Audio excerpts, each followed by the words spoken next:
part of KG Radio Network. 98,9 Sonora FM News Traffic and Music. Hai, selamat sore sahabat Sonora. Bukan Bayu Pamungkas ya, Hanin dia nih yang udah siap temenin Anda di Pojok Pajak edisi 19 November 2020 sahabat Sonora. Spesial di Pojok Pajak kali ini karena saya udah ditemenin nih sama dua orang yang luar biasa sahabat Sonora. Yang satu ini ada sosok figur baru, jadi saya mau kenalan dulu nih, tapi saya mau present dulu. Yang satunya ada Mbak Hana. Hai, selamat sore Mbak Hana. Sore, Sehat? Mbak Hanin, alhamdulillah. Hana Hanin ya kan?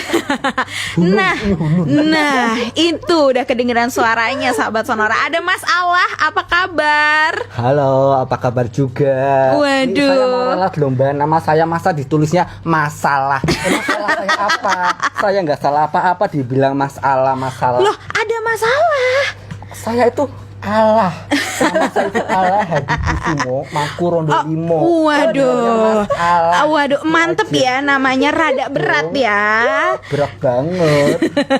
Jadi sahabat Sonora, kalau misalnya Anda mau menyaksikan juga untuk live Instagram, ini bisa nih di Sonora, di @sonora_Semarang. Sore hari ini, tadi kan harusnya namanya masalah, tapi kami tulisnya adalah masalah. Iya, karena memang ada masalah terkait dengan insentif perpajakan yang seharusnya ini diterima oleh para wajib pajak. Dan ini jumlahnya pun juga beragam dan yang pasti demi percepatan pemulihan ekonomi nasional. Jadi perlu banget dilakukan yang namanya perluasan untuk menjangkau sektor yang akan diberikan insentif sahabat Sonora. Mungkin saya ke Mas Allah dulu deh. Mas Allah, dijelasin dulu dong PMK-nya ini kan berubah-ubah ya. Iya. Ada dari PMK 23 sampai yang terbaru ada PMK 110. Mungkin bisa dijelasin dulu perbedaannya apa sih sebenarnya Mas Allah? Kayaknya kan udah apal banget gitu. Oh, nggak ada perbedaan sih, Mbak? Oh, nggak ada perbedaan. Mohon maaf kalau nggak ada perbedaan, nggak muncul gitu kayaknya ya. Apa kita pulang aja? Udah selesai, kelar gitu ya. Nah, baik. Saya mencoba untuk bukan menjelaskan ya, mungkin menguraikan, tapi mungkin juga bukan menguraikan. Oh, guru ya, Mas Allah ya, menguraikan. Iya, tapi bukan menguraikan juga sih, mungkin ya, apalah terserah gitu ya. Nah, pertama ada COVID ini kan itu ya Mbak, bulan-bulan Februari gitu. Betul. Nah iya, pas bulan-bulan Februari, bulan Maretnya ini, nah itu kan kita kondisinya itu ada PSBB lah, ada apalah gitu kan, yang dimana perekonomian kita kan langsung terpuruk gitu kan. Nah untuk menjaga itu, Direktorat Jenderal Pajak itu mengeluarkan PMK 23. Nah PMK 23 ini tentang pemberian insentif. Nah pada saat itu di PMK 23 ini itu yang dapat insentif itu PPh pasal 21 yang manufacturing, paling yang manufaktur itu aja, industri manufaktur. Nah setelah itu kan ternyata di bidang UMKM juga itu mengalami keterpurukan juga. Nah akhirnya dikeluarkanlah PMK 44 yang dimana di PMK itu diperluas lagi insentifnya. Jadi nggak cuman di industri manufaktur, tapi juga di PP 23 yang UMKM itu gitu. Nah tadinya kan di PMK 23 sama di PMK 44 ini masa berlakunya cuma sampai September. Nah diharapkan setelah September ekonomi kita akan menjadi pulih kembali. Ternyata itu kan sangat susah ya untuk pulih dari COVID ini, karena bukan cuma Indonesia saja yang mengalami, tapi di seluruh dunia juga tentunya. Nah akhirnya terbitlah PMK 86 ini, yaitu yang memperpanjang masa insentif ini menjadi sampai dengan Desember 2020. Nah selain itu, yang tadinya UMKM itu untuk mendapatkan insentif itu kan harus mengajukan permohonan. Nah di PMK 86 ini sudah tidak perlu permohonan. Pokoknya sudah bisa langsung memanfaatkan insentif ini. Syaratnya yaitu dengan melaporkan ke DJP online itu www.pajak.go.id. Triple W ya sahabat Sonora. Jadi kalau kayaknya W-nya ada 4 tuh bukan, maksudnya masalah adalah triple W gitu. Yang keren bukan, dikit yang dong. Satunya kan kalong wewe gitu. Oke. Kalau PMK 110 apa tuh? Nah 110 itu juga perluasannya lagi. Nah perluasannya lagi itu ternyata ada di PPh final untuk proyek padat karya gitu. Oh, baik. Jadi sampai sekarang ini kan banyak ya fasilitas insentif-insentifnya. Nggak cuman PPh pasal 21, 22, terus juga 25, 25 juga ada. Terus ada yang ini apa namanya PPN, terus PP 23 UMKM, sama yang terakhir itu yang proyek padat karya itu. Baik, berarti nih sahabat Sonora sebenarnya dari awal PMK 23 sampai yang terbaru PMK 110 ini memang semakin luas untuk jangkauan insentif yang diberikan, dan yang pasti semuanya tujuannya adalah untuk kembali memulihkan ekonomi nasional gitu. Nah, mungkin Mbak Hana nih boleh dijelasin juga, ini kan bentuk insentifnya juga pasti beragam ya. Mungkin kita ke PPh pasal 21 dulu kali ya, yang ditanggung pemerintah DTP untuk pekerja dengan penghasilan bruto tidak lebih dari 200 juta rupiah. Itu seperti apa? Iya. Jadi sebenarnya kalau untuk yang PPh pasal 21 ditanggung pemerintah ini, dia kan cluenya itu diperluas ya. Iya. Jadi misalnya tadinya berapa, sekarang lebih banyak karena pemerintah sendiri dalam membuat kebijakan itu kan nggak saklek, Mbak Anin.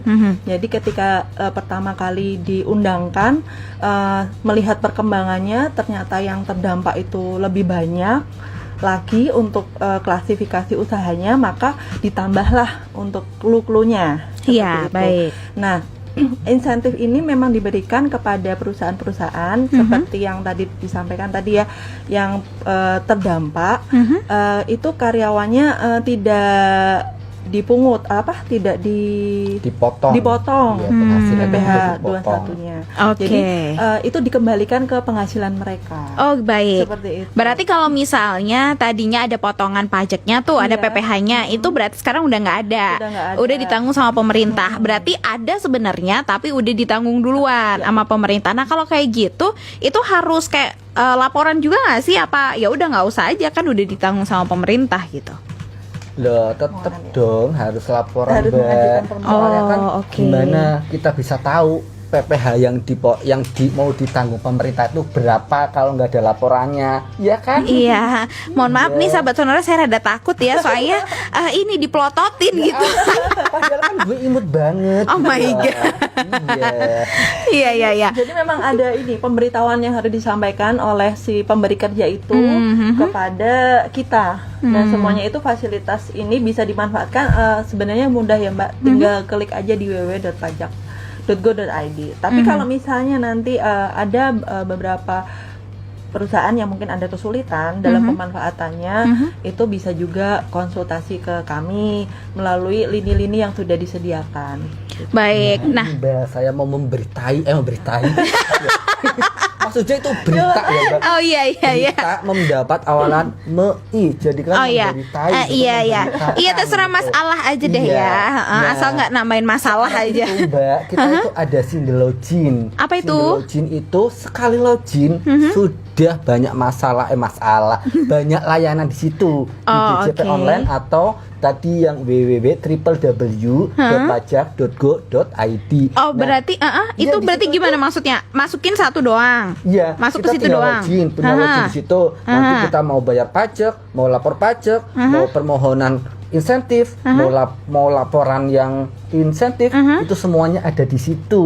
Oh, baik. Nah, fiturnya juga sekarang itu sudah ada menu-menu tersendiri untuk bayar. Nanti klik bayar, nanti di situ ada kode billing. Terus untuk pelaporan, klik pelaporan, nanti di situ ada e-form, ada e-filing. Nanti klik layanan. Nah, layanan ini di sini nanti salah satunya itu ada cara untuk mendapatkan insentif ini. Nah, nanti kan ada menu KSWP. Nah, nanti klik KSWP-nya, nanti di bawahnya itu bisa diklik untuk pokoknya di situ ada gitu, Mbak. Nanti di situ ada. Sebentar. Sebelum jauh-jauh ke sana, KSWP itu apa sih? Boleh dong dikasih tahu dulu nih ke sahabat Sonora. KSWP itu adalah konfirmasi status wajib pajak. Nah, tuh. Jadi awalnya ini itu ada instruksi dari presiden tentang pencegahan korupsi. Nah, salah satunya tuh di kita itu dengan KSWP, konfirmasi status wajib pajak. Jadi ketika misalnya nih ada wajib pajak atau Mbak Hanin mau mengajukan izin ke pemerintah daerah, nanti dicek dulu kewajiban perpajakannya gitu kan. Ini udah punya NPWP belum? NPWP-nya valid enggak? Yang kedua, dia sudah laporan SPT selama 2 tahun berturut-turut enggak gitu. Kalau misalnya tidak valid NPWP-nya, maka izinnya ditunda, tidak bisa diteruskan lagi gitu. Oke, baik sahabat Sonora. Jadi memang tidak semua pegawai juga itu bisa untuk mendapatkan insentif tersebut, tapi juga ada kriteria-kriteria yang memang harus dipenuhi. Salah satunya adalah tadi gitu kan, tidak lebih dari 200 juta rupiah ini 1 tahun. Penghasilan Ya, 1 tahun ya. iya. Oke. Itu yang disetahunkan ya. Oh, yang Disetahunkan disetahunkan. itu tidak lebih dari 200 juta rupiah. Oke, ada ini lagi nggak? Ada tambahan kriteria lagi nggak, Mbak Hana? Baik, jadi kalau pemberian insentif untuk PPh 21 itu kan sebagaimana sudah disebutkan tadi, penghasilannya tidak boleh lebih dari 200. Terus yang diberikan itu tentunya adalah pegawai, tidak semua ya, tadi tidak semua pegawai. Misalnya kalau seperti PNS ya, yang penghasilannya itu diambilkan dari anggaran pemerintah, tentu saja dia tidak mendapatkan fasilitas ini. Oh, Seperti itu. baik. Iya, karena kan sebagai ini ya, itu yang ditanggung pemerintah itu hanya yang terdampak. Seperti Oh, baik. Berarti nggak semuanya juga ya ternyata. semuanya juga. Jadi kemudian juga diberikannya itu dari masa April sampai dengan Desember. 2020. April sampai dengan Desember 2020. Betul. Baik, tadi kan ASN yang nggak dapat. Kalau TNI Polri dapat gak tuh berarti? Kalau Ya, enggak, soalnya TNI kan Polri yang termasuk di sini- ya, termasuk Iya. dibiayai oleh APBN. Yang bisa di ini itu yang pemberi kerjanya KLU-nya itu masuk di lampiran PMK ini. Oh, Jadi baik. meskipun dia bukan TNI, meskipun dia bukan Polri, meskipun dia bukan ASN, itu kalau misalnya perusahaan tempat dia bekerjanya itu tidak ada di lampiran PMK ini, ya berarti Nggak bisa dapat. Iya, gitu. Oke, sahabat Sonora. Jadi kalau misalnya nih ada tetangga Anda ngomong katanya nggak dapat insentif, jadi memang tidak semua perusahaan juga itu bisa untuk mendapatkan insentif tersebut pegawainya. Pokoknya yang harus sesuai dengan PMK itu tadi, dan itu akan diberikan sampai dengan masa pajak Desember 2020, sahabat Sonora, dan semuanya sudah bisa dilakukan secara online. Ya kan? Nah, mungkin bisa dikasih tahu juga nih apa sih yang harus dipersiapkan oleh para pegawai tersebut supaya pada saat mengisi atau supaya tidak ada syarat-syarat yang terlewat untuk mendapatkan insentif tersebut. Silahkan Mas Alah atau Mbak Hana. Nah, ini ya pemberi kerja itu yang pertama ya, pemberi kerja itu harus memberitahukan kepada kepala KPP di mana dia terdaftar ya melalui saluran tertentu pada laman www.pajak.go.id. Nah, ini kan pada ini ya perkembangan perluasan PMK ini. Nah, ini kan terjadi yang namanya perubahan-perubahan. Nah, terutama bagi yang statusnya cabang gitu, Mbak. Nah, dimana kalau yang PMK 23 itu kan awalnya yang pusat ngelapor, yang cabang ngelapor gitu kan. Nah, yang sekarang itu cukup yang pusat aja yang lapor, yang mengajukan permohonan, tapi nanti lapornya ya tetap masing-masing itu semuanya melaporkan insentifnya gitu kan, berapa sih ya pajaknya gitu. Iya, baik. Jadi intinya sahabat Sonora, insentif perpajakan ini akan diberikan kepada Anda yang memang bekerja, ini daftar perusahaannya masuk ke dalam PMK, dan untuk apakah harus ada laporan atau tidak, tetap harus melaporkan berapa yang akan ditanggung oleh pemerintah gitu ya Mas Alah ya. Iya. By the way sahabat Sonora, kalau misalnya Anda ada yang kurang paham gitu ya terkait dengan tadi insentif perpajakan, kalau misalnya mau tanya boleh Tanya nih. ke Mbak Hanin aja. Oh gitu, tanyanya ke saya, nanti saya sampaikan gitu sahabat Sonora. Tapi jangan lupa ya, bisa saksikan juga live IG-nya di @sonora_Semarang. Seperti tadi yang sudah saya sampaikan, ada PPh final UMKM yang ditanggung pemerintah. Sebelum masuk ke pertanyaan intinya, berapa yang akan ditanggung oleh pemerintah, dikasih tahu dulu deh UMKM seperti apa sih yang masuk ke dalam final PPh-nya ini ditanggung sama pemerintah. UMKM seperti apa ya? Sebetulnya kalau apa namanya pengertian UMKM itu kan beda-beda gitu ya Mbak ya. Nah, cuman kalau yang di kita gitu kan UMKM yang dimaksud dengan UMKM itu adalah yang memiliki peredaran bruto di bawah 4,8 miliar setahun gitu Mbak. Oh, Nah, oke. untuk untuk UMKM sendiri ini kan untuk pelaporan atau pembayaran pajaknya sistemnya itu kan ada dua ya Mbak. Bisa dia menggunakan PP23. Nah, PP23 itu yang gampang banget itu loh Mbak, yang cuma 0,5% itu. Iya. Nah, cuman kalau misalnya wajib pajak itu keberatan dengan yang PP23 ini, dia bisa menggunakan yang tarif umum. Pasal 17 itu biasa nanti apa namanya keuntungannya berapa. Cuman masalahnya kalau dia nggak mau pakai PP23, dia harus melakukan pencatatan atau pembukuan gitu Mbak. Oh, lebih ribet berarti. Ya sebetulnya nggak ribet sih Mbak, tapi kadang banyak wajib pajak itu yang nggak mau melakukan pembukuan itu Mbak. Iya, karena pasti males gitu masalah. Iya. Cari masalah, bener. Ya enggak juga gitu kadang, padahal pembukuan itu sebetulnya bukan untuk pajak aja, tetapi untuk apa namanya mengetahui bagaimana kondisi usahanya gitu kan. Kalau nggak ada pembukuannya, dia nggak tahu rugi apa untungnya. Iya sih, betul. Kan? Iya. Tapi kan pada dasarnya itu mereka tuh kadang agak males gitu Mbak. Nah, maka dari itu kita itu menerbitkan peraturan PP23 ini buat yang males-males, tapi sih diharapkan ini sebagai masa pembelajaran aja. Diharapkan nanti karena ini kan ada masa berlakunya nih PP23, nggak selamanya deh kamu itu bisa menikmati 0,5% ini gitu kan. Tapi cuma diberi waktu 7 tahun gitu Mbak. Setelah 7 tahun dia tidak boleh memanfaatkan fasilitas ini gitu Mbak. Tapi sebetulnya itu juga ada enaknya juga kalau pakai pembukuan gitu ya Mbak. Misalnya rugi gitu kan, ternyata rugi itu kan nanti dasar pengenaan pajaknya kalau rugi kan berarti gak ada keuntungan kan Mbak. Gak ada keuntungannya berarti dia gak bayar pajak. Nah tapi kalau pakai yang PP23 ini, dia mau rugi mau enggak itu tetap harus membayar pajak sebesar 0,5% gitu. Karena dari omset. Oh, Iya. baik. Jadi perhitungannya berbeda gitu berarti ya? Berbeda. Berbeda. Tapi kan memang kalau kita melihat ya Mbak, di Indonesia itu untuk secara data pun itu literasi keuangan masyarakat Indonesia itu masih rendah.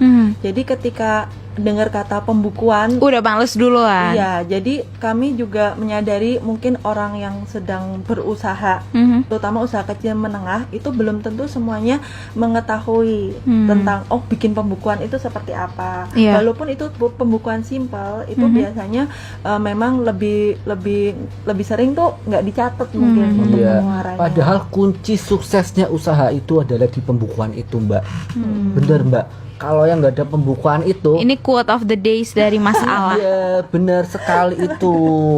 Oke, sahabat Sonora. Jadi sebenarnya adalah yang perlu di-highlight ketika ada pelaku UMKM setahun itu penghasilannya tidak lebih dari 4,8 miliar rupiah, Anda bisa untuk mendapatkan insentif perpajakan tersebut gitu ya. Jadi tidak perlu menyetorkan PPh final 0,5%. Nah, pertanyaan berikutnya nih, semenjak adanya pandemi COVID-19 ini muncul usaha-usaha baru dan pemerintah juga semakin mempermudah proses dari usaha biasa menjadi pada akhirnya bisa dikatakan UMKM. Nah, kalau seperti itu tuh kan misalnya tadinya di PHK, ini kan pada saat itu pasti sudah punya sudah termasuk wajib pajak juga gitu kan. Ada nggak sih kayak harus ada perubahan terlebih dahulu supaya bisa untuk mendapatkan insentif pajak UMKM ini sebagai dia yang sudah memiliki usaha dan sudah dinyatakan sebagai UMKM? Oh, kalau misalnya dia dari karyawan terus usaha, nah itu ada harus mengajukan perubahan dulu. Nah, itu gimana tuh? Nah, kalau sekarang kan gampang ya, perubahan data itu bisa melalui kering pajak itu ya Mbak ya gitu.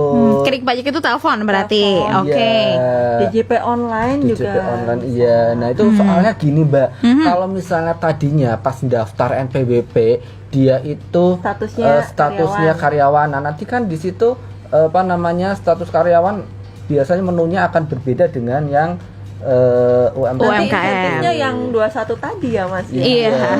Bukan yang Bukan yang 23 ini ya, bukan yang PPh Padahal dia 23. nggak dapat gaji dari pemberi kerjanya. Iya. Mau diinsentifkan juga kan sama aja Nggak ada. gitu Iya, kan. haha. Iya. Oke, jadi perlu ada perubahan KLU-nya dulu gitu ya. Iya. Nah, itu tadi sahabat Sonora, sekarang cara-cara ngerubahnya pun juga sudah semakin mudah juga karena sekarang juga semuanya sudah bisa buy online. Jadi Anda tidak perlu datang jauh-jauh ke kantor pajak, tapi bisa juga lewat layanan baik itu online maupun telepon yang sudah disediakan.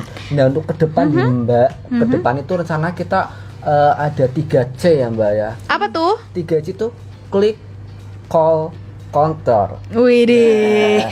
Jadi yang pertama itu kita harus klik Ah, www.pajak.go.id. Iya. Nah, kalau misalnya kita udah klik nggak bisa, nah baru kita telepon, halo, selamat pagi krim pajak, Iya, gitu kan. aha. Nah, jadi kita akan dilayani di situ. Iya. Masih mentok, nah baru kita ke counter atau ke Oke. TPT-nya gitu. jadi nggak langsung bertatap muka secara offline, Iya. tapi lewat dulu dua cara tadi. Balik lagi ke PPh Final UMKM nih sahabat Sonora, apa sih syarat-syarat yang memang harus dipenuhin? Kayak mungkin ada berkas-berkas apa yang harus dipersiapkan oleh para wajib pajak yang ingin mendapatkan insentif ini? Silakan Mbak Hana. Ya, jadi untuk tadi syaratnya kan sudah jelas ya, peredaran brutonya harus tidak melebihi 4,8 miliar. Nah, kemudian tentu saja harus ini kalau memanfaatkan berarti harus melaporkan ya masalah ya. Iya, Jadi, betul sekali. melaporkannya itu di mana? Itu bisa langsung ke www.pajak.go.id. Jadi di sana seperti yang Mas Al tadi bilang, klik. Nah, itu tinggal langsung diklik di situ, nanti ikuti petunjuknya. Teman-teman bisa untuk langsung memanfaatkan. Tapi ini jangan sampai terlewat, Mbak. Jadi kalau memang memanfaatkan ya tetap harus lapor. Ya, Oh, paling lambat baik. itu tanggal 20. Paling lambat tanggal 20. Setelah berakhirnya bulan. Nah, satu ini yang penting banget mungkin ya Mbak ya. Jadi nggak semua UMKM itu bisa mendapatkan insentif ini. Iya, Nah, kenapa tuh? yang mendapatkan insentif ini adalah UMKM yang menggunakan PP23. Jadi kalau misalnya dia sudah melakukan pemberitahuan, saya nggak mau pakai PP23, saya mau pakai tarif normal. Nah, itu tidak bisa karena yang di sini tuh cuman yang dia memanfaatkan fasilitas dari PP23 ini gitu. Oh, oke. Berarti kan tadi ada yang pakai tarif normal, ada Iya. yang pakai PP23 Iya. yang 0,5% itu tadi. Iya. Nah, kalau yang tarif normal ini mau pindah pakai yang PP23 ini caranya gimana? Tidak bisa, Oh, nggak bisa. tidak bisa. Harus rutin lah. Karena gitu. pada awalnya itu kita sudah ditawarkan. Awalnya kan kita pakai PP46 ya. Nah, di PP46 ini semua UMKM di bawah 4,8 miliar itu harus menggunakan PP46. Tapi banyak yang merasa nggak setuju gitu kan Mbak. Misalnya, loh saya kan ini rugi, masa saya harus tetap bayar pajak gitu. Karena di situ kan cuma omsetnya. Akhirnya terbitlah PP23 ini. Nah, di PP23 ini wajib pajak diberikan pilihan. Dia mau menggunakan PP23 atau tidak. Kalau defaultnya sebetulnya itu semuanya menggunakan PP23. Tapi bagi yang tidak mau menggunakan PP23 bisa menyampaikan surat pemberitahuan bahwa dia tidak menggunakan ini. Nah, tapi ketika dia sudah menyampaikan pemberitahuan tidak menggunakan PP23, dia tidak bisa lagi menikmati fasilitas PP23 ini. Baik. Jangan Tapi sampai bolong ya berarti ya Mas. Iya. tapi mayoritas berarti kalau untuk para pelaku UMKM ini berarti menggunakannya yang default yang PP23. Iya, harusnya yang Oke. PP23 ini kalau dia tidak memberikan pemberitahuan saya mau pakai pembukuan gitu. Oh, baik-baik. Iya. Nah, tadi udah sempat disinggung juga kalau memang harus report, harus menyampaikan laporannya. Dan itu di tadi ya di webnya DJP berarti kan. Iya. Nah, itu masuknya di e-reporting. Di reporting. Nah, Oke. jadi yang seperti yang tadi sudah saya jelaskan, kita kan sekarang udah menuju single login ya. Tinggal masuk aja ke DJP online atau www.pajak.go.id. Nah, tentunya ini ya. Nah, mungkin kan ada yang masih baru ya, Mbak. Nah, masih baru itu belum punya akunnya. Nah, itu gimana tuh? Gimana tuh? Nah, untuk membuat akunnya berarti harus meminta EVIN dulu gitu, Mbak. Oh, Harus oke. minta EVIN. Nah, setelah dapat EVIN-nya baru nanti bikin akun di DJP online atau di www.pajak.go.id. Bikin akunnya juga simple kok, Mbak. Kayak kita bikin akun Facebook, Instagram. Kayak gitu. Nah, kalau sudah kita bisa login di situ. Nah, nanti kan tadi udah saya itu kan, sekarang itu menunya sudah dipisah-pisah. Ada menu bayar, di situ nanti ada dashboard, terus profil, terus ada bayar, ada pelaporan, sama ada layanan. Nah, untuk pelaporan yang e-reporting ini itu ada di menu layanan. Tapi kadang ada yang belum ada ya, Mbak Hana ya. Di akunnya kok saya nggak ada gitu kan.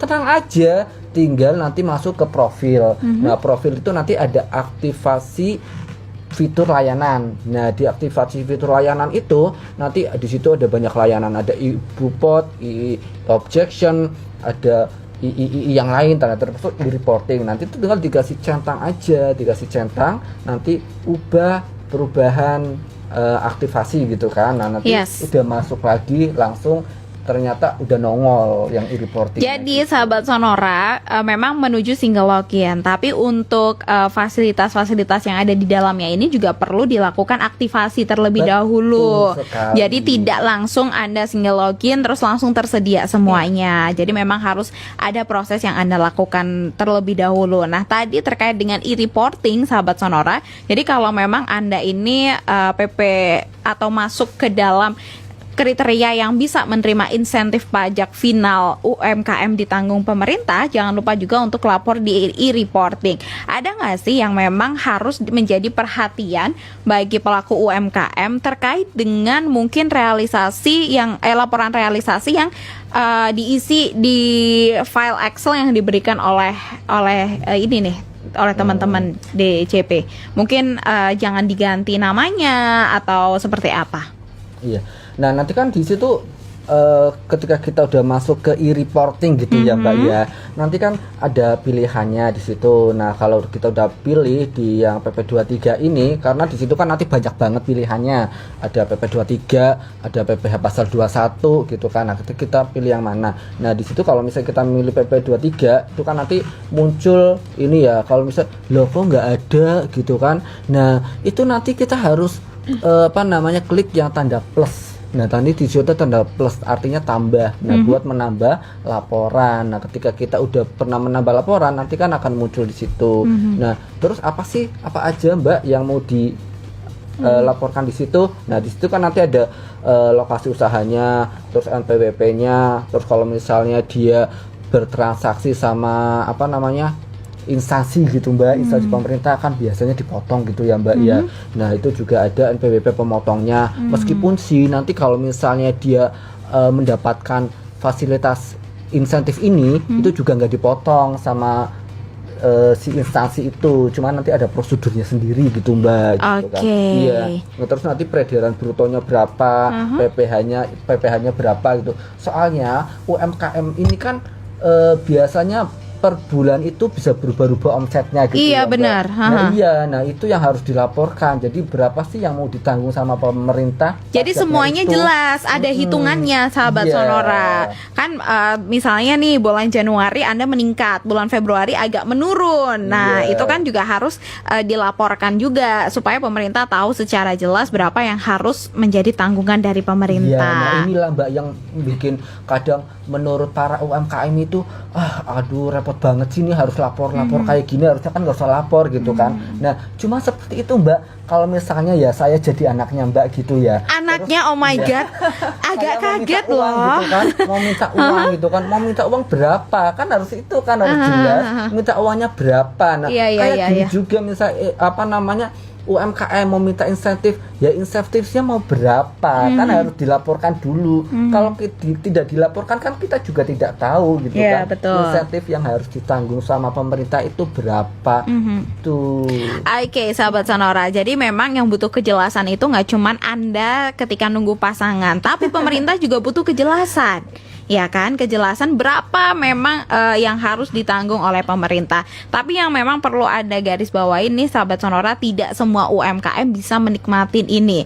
Tadi sudah disampaikan bahwa yang menggunakan PP 23 dan juga tadi sahabat Sonora yang memang dalam satu tahun itu omsetnya tidak mencapai 4,8 miliar rupiah sahabat Sonora. Caranya Anda bisa lapor, jangan lupa lewat e-reporting.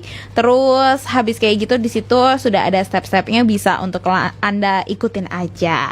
Mungkin kalau ngawang itu susah ya Mbak Hanin. Nanti untuk teman-teman yang bingung itu petunjuknya di video-video YouTube udah banyak ya Mas. Oh, oke. Iya. Ya, jadi bisa Betul, coba di betul. search aja gimana sih cara untuk melakukan e-reporting. Saya mau ngasih tambahan sedikit ya Mbak Hani, terutama untuk UMKM. Jadi untuk UMKM ini mungkin minggu lalu juga sudah dibahas bahwa belum banyak yang mengajukan. Iya, betul. Jadi saya Sampai dengan sekarang sudah berapa yang tahu terkait kebetulan hal ini? Saya bawa datanya yang di tanggal 26 Oktober ya. Jadi belum dilihat lagi yang bulan ini. Jadi kalau secara angka di lingkungan Jawa Tengah 1, jadi kalau di Jawa Tengah itu kan ada 2 bagian. Jadi kalau Jawa Tengah 1 itu Jepara, Demak, Kudus, Salatiga, Blora itu termasuk di Jawa Tengah 1. Itu sebenarnya ada total wajib pajak UMKM-nya itu ada 256.180 yang terdaftar sebagai wajib pajak. Sebenarnya mungkin di luar itu lebih banyak ya, seperti Iya. tadi yang karyawan banting setir jadi UMKM. Iya, itu benar. secara klasifikasi usaha mungkin dia belum berubah. Iya. Jadi mungkin lebih banyak dari itu. Tapi dari jumlah sekian itu yang membayar pajak itu ada 50.285. Apa? Kurang dari 20%. Iya, berarti perbandingannya lumayan banget ya berarti ya. Jadinya itu memang banyak banget. Nah, dari jumlah WP yang bayar ini, yang memanfaatkan itu baru 12.334. Baru 12.000 dari tadi totalnya. 256.180. Oke, kayak katakan 250 plus dan ini yang memanfaatkan baru 12.000 plus. Jadi 0,5% kurang ya. Iya benar. Berarti 10% aja nggak ada gitu Iya. kan. Padahal banget. iya, padahal ini sampainya Desember. Desember.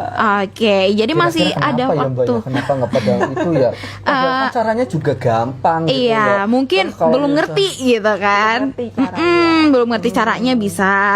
Tapi nih sahabat Sonora, ini mumpung masih ada waktu untuk Anda para pelaku UMKM, segera aja untuk memanfaatkan insentif yang diberikan oleh pemerintah. Karena ini masih 19 November, masih ada 1 bulan menuju bulan Desember.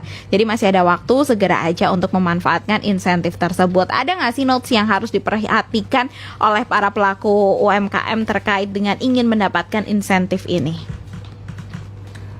Nah, ya itu paling itu kalau dulu ya, sebelum PMK 86 ya, sebelum PMK 86 ini itu kan untuk mendapatkan insentif ini kan dia harus memberitahukan dulu. Nah, setelah PMK 86 ini kan dia nggak usah ngapain Mbak, nggak usah memberitahukan karena secara default itu sudah dapat insentif, tinggal melaporkannya Tinggal laporan saja. aja. Nah, laporannya ini ya yang tidak boleh melebihi dari tanggal 20 bulan berikutnya ini. Kecuali baik. kalau emang ya UMKM-nya ikhlas untuk tetap bayar pajak.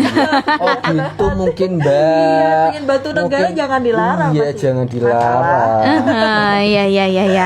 Oh, berarti maksimalnya kan di tanggal 20 bulan berikutnya. Berarti Iya. misalnya nih, ini kan mau ngelaporin yang November. 19 Ini tanggal 19. Ya, berarti paling lambatnya besok berarti untuk bulan kemarin. Nah, jadi kalau mau bulan November jangan sampai di tanggal 20 Desember gitu kan. Masalah langsung aja nih kita masuk ke tadi yang sudah saya sampaikan terkait dengan PPh final DTP pada sektor padat karya tertentu. Ini seperti apa sih insentif yang diberikan, atau mungkin ada notes yang perlu diperhatikan oleh para wajib pajak? Terserah deh, Mbak Hana juga boleh. Kayaknya capek gitu masalah. Lihat aja minumnya udah habis loh, udah habis separuh sendiri. Mungkin kalau untuk yang wajib pajak penerima P3TGAI ini sepertinya kan memang sangat-sangat spesifik ya Mbak Anin, karena itu untuk siapa saja yang ditetapkan sebagai wajib pajak penerimanya itu ditetapkan di bawah aturan dari Kementerian Pekerjaan Umum dan Perumahan Rakyat. Jadi pada intinya bahwa ini tuh terdiri dari perkumpulan petani sebenarnya. Kalau yang final pada sektor padat karya tertentu ini ada kumpulan petani yang dimana disebut sebagai wajib pajak, karena mungkin sebenarnya harusnya dapat nih, tapi karena ada satu syarat yang kurang yang sebenarnya bisa dipenuhin, tapi akhirnya jadi nggak dapet gitu. Jadi supaya bisa lebih mempersiapkan lagi. Nah, selain KLU yang ada di situ ya, nah perusahaan itu juga harus ditetapkan sebagai perusahaan KITE. Apa tuh? Kemudahan impor tujuan untuk ekspor gitu Mbak. Jadi kalau misalnya perusahaan manufacturing ya, itu kan manufaktur, itu kan biasanya dia membutuhkan bahan-bahan baku gitu ya Mbak. Yang bahan bakunya itu nggak ada di sini, adanya di luar negeri. Jadi kan kita harus impor. Nah itu yang melakukan kayak gitu. Nah, gimana sih cara mendapatkan KITE ini gitu kan? Nah, KITE ini kan ditetapkan oleh menteri ya, Menteri Keuangan. Nah, nanti cara pengajuannya itu biasanya ke bea cukai. Nah, yang ekspor impor itu kan ada di Iya, jadi gitu. udah beda lagi. Iya, udah beda lagi gitu. Oke, sahabat Sonora. Jadi underline-nya di PMK 110 ini adalah pengurangan ini tadi, ya kan, pengurangan ansur PPh pasal 25 itu jadi 50% dari 20%. Dari yang tadinya 30%. Oh, tadinya 30%, sekarang jadi 50%. Yang perlu digarisbawahi juga bahwa sebenarnya prinsipnya sama seperti tadi ya, insentif tadi ya, tidak semua mendapatkan ya. Jadi hanya 3 tadi Mbak dibaginya, yang sesuai dengan lampiran, ada di lampiran, terus yang WPKT sama yang memiliki izin terkait kawasan berikat. Jadi hanya 3 jenis ini aja yang mendapatkan fasilitas insentif pengurangan sampai dengan 50% itu. Baik. Nah, tapi kalau sampai dengan hari ini atau mungkin sampai dengan perhitungan terakhir gitu ya, yang sudah memanfaatkan insentif pajak untuk PPh 25 ini berapa tuh berarti? Sudah cukup tersosialisasikan dengan baik atau ternyata masih menurun juga, masih kurang juga gitu sama kayak yang tadi UMKM? Kalau di catatan kami masih yang data 26 Oktober ya Mbak Hanin, karena belum diupdate lagi itu. Yang mengajukan itu ada 2.862 disetujui. Jadi kita nggak ngitung berapa yang mengajukan, mungkin lebih ya, tapi yang disetujui itu 2.862 dan ada yang tidak disetujui sekitar 614. Itu mungkin tadi kemungkinan karena KLU-nya tidak sesuai, atau ada syarat-syarat seperti bukan WPKT, KLU nggak sesuai, bukan kawasan terikat. Maka untuk pengusaha-pengusaha atau wajib pajak badan yang tidak terdampak, memang secara KLU pasti tidak muncul, karena kalau dipikir-pikir secara logika aja ya Mbak, pandemi ini nggak semua perusahaan itu terdampak loh. Misalnya farmasi, dia justru malah semakin meningkat, semakin meningkat. Jadi untuk perusahaan-perusahaan seperti itu dengan klasifikasi usaha tertentu yang tidak terdampak pasti tidak mendapatkan insentif. Baik, jadi sahabat Sonora, tidak semuanya bisa untuk mendapatkan insentif tersebut. Kalau memang Anda termasuk ke dalam 3 kategori yang tadi sudah disampaikan Mbak Hana, dan Anda belum untuk melakukannya, segera untuk dilaporin aja, karena insentif ini sampai dengan Desember 2020 aja. Nah, sebenarnya ini ada nggak sih kayak rencana si insentif ini bakalan diperpanjang mungkin di tahun depan? Udah tahu belum nih, Mas Allah kan biasanya suka bisa menerawang kan. Nah, siapa tahu nih terawangannya bener di tahun 2021, kira-kira ada nggak tuh rencana untuk diperpanjang sampai dengan 2021? Aduh, kayaknya gimana gitu ya. Sebetulnya sih kita belum dapat bocoran, Mbak. Cuman kalau misalnya insentif terus gitu, nah nanti yang membiayai negara siapa, Mbak? Gitu, Mbak. Karena negara kan bagaimanapun juga butuh, Mbak, ya namanya penerimaan gitu, Mbak. Iya, jadi sahabat Sonora jangan pada telat bayar pajak kalau nanti udah balik kayak semula ya kan. Yang berikutnya kalau memang Anda termasuk di dalam tadi kategori-kategori tadi, segera manfaatkan karena nggak ngerti nih tahun 2021 masih ada apa enggak, cuman sampai Desember 2020. Oke. Nah, karena inilah segmen barengan sama Mas Allah dan juga Mbak Hana. Mungkin dari Mbak Hana dulu ada yang mau disampaikan ke sahabat Sonora? Apa ya? Ya, untuk teman-teman yang sudah memiliki NPWP dan sudah ada kewajiban pembayaran pajak, ini memang kita semua tidak ada yang mengalami kondisi yang kita semua mengalami kondisi yang tidak baik pada tahun ini.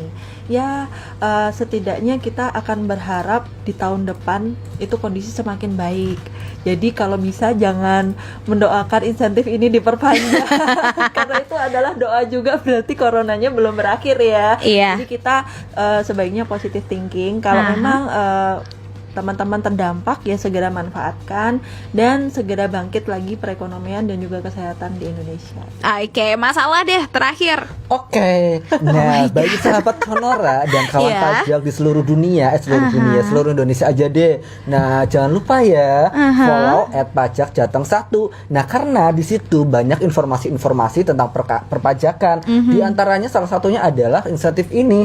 Kalau kawan-kawan pajak dan sahabat Sonora ini sudah memfollownya, pasti dong bakal info-info terkini tentang pajak ini gitu kan. Siapa tahu mungkin ke depan juga ada lagi kan, kita belum tahu kan, nggak tahu gitu kan. Nah kalau misalnya susah-susah gitu kan, follow aja di Instagramnya, bisa di Facebooknya atau di Twitternya gitu kan, karena di situ nanti akan banyak informasi perpajakan yang akan kita share gitu, Mbak. Dan jangan lupa ya, di situ juga ada kuis-kuisnya, Mbak. Wah, ada hadiahnya juga berarti ya. Iya, gitu. Makanya follow aja @pajakjateng1. Gitu. Oke, terima kasih Mas Allah matur nuwun sudah datang ke studio Sonora FM Semarang. Mbak Hana terima kasih juga Sama-sama. sudah berbagi informasi dengan sahabat Sonora di sore hari ini terkait dengan insentif perpajakan. Well, sahabat Sonora, sekian dulu untuk Pojok Pajak edisi 19 November 2020. Ketemu lagi minggu depan dan setelah ini masih ada Sonora Sore yang akan menemani Anda.